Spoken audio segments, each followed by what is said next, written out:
প্রিয় শিক্ষার্থী ভাই ও বোনেরা, লিরিক্স কেয়ারে তোমাদেরকে স্বাগতম। আজ তোমাদের মাঝে আমি শেয়ার করতে চলেছি নবম দশম শ্রেণীর বাংলা সাহিত্য বইয়ের মমতাদি গদ্যাংশের বাংলা সহজ সামারি। মানিক বন্দ্যোপাধ্যায়ের সরীসৃপ গ্রন্থ থেকে মমতাদি গল্পটি নেওয়া হয়েছে।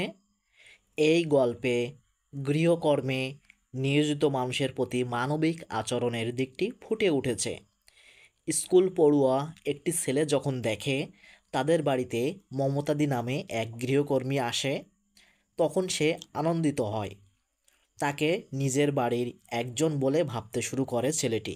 মমতাদি গল্পে মানুষে মানুষে সম্প্রীতি, বৈষম্যহীনতা ও সহমর্মিতার চিত্র আঁকা হয়েছে।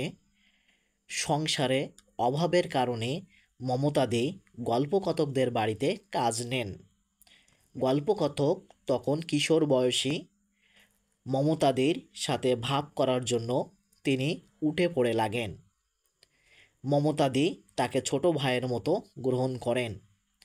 কাজের প্রতি মমতাদির ছিল অবিচল নিষ্ঠা, প্রবল আগ্রহ। তার আত্মমর্যাদাবোধ ছিল সবসময় পরিপূর্ণ।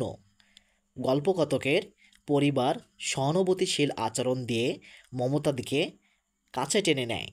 গল্পকথক মমতাদির বাড়িতে বেড়াতেও যায়। তিনি বড় ঘরের অতিথিকে যথাসম্ভব আপ্যায়ন করেন। ছেলেটি পেয়েছে দিদির মতো ভালোবাসা। এভাবেই পারস্পরিক প্রীতির বিনিময়ে ঘুচে যায় শ্রেণী বৈষম্য, প্রতিষ্ঠিত হয় মানবতার মর্যাদা ও স্নেহ ভালোবাসা। মমতাদি গল্পটি আমাদের এই শিক্ষা দেয় যে কাজের লোককে ছোট করে দেখা যাবে না। কাজ করে বলে সবসময় যে তুচ্ছ তাচ্ছিল্যের শিকার হবে এমন নয়।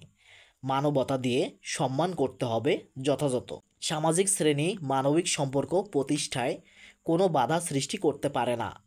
যে কোনো পেশার যে কোনো মানুষকে দেখতে হবে শ্রদ্ধা ও মর্যাদার দৃষ্টিতে। ধন্যবাদ সবাইকে।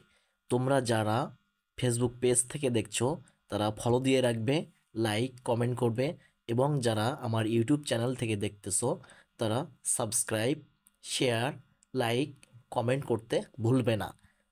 অসংখ্য ধন্যবাদ।